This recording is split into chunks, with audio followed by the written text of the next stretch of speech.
नाज़रीन, हमारे पास एक प्रॉपर्टी है जो प्रॉपर्टी रेंट पे देने के लिए है और जनाब नगर में है, हल्का दारुल गरबी में है। बेहतरीन प्रॉपर्टी है और 4 से 5 कमरे हैं, 2 बाथ हैं, सहन है, खुला घर है, मोटर लगी हुई है। उसके बाद टैंकी भी है, घर में 2 बाथरूम हैं।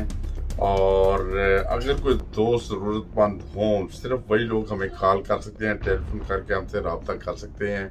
और ये फौरी तौर पे रेंट पे देने के लिए खाली है। जो दोस्त ख्वाहिशमंद हो वो ज़रूर रब्ता करें। अगर किसी के अजीज़ व क़ारब को चाहिए हो तो वो भी रब्ता कर सकते हैं हमसे मज़ीद मालूमात के लिए। और कुछ अर्सा हमारी नशियात हस्ता वस्ता पाकिस्तान टीवी इंटरनेशनल से जो नहीं हम अपलोड कर सके, नहीं चैनल के ज़रिए आपको दिखाते कि उसकी माज़ी चाहते हैं।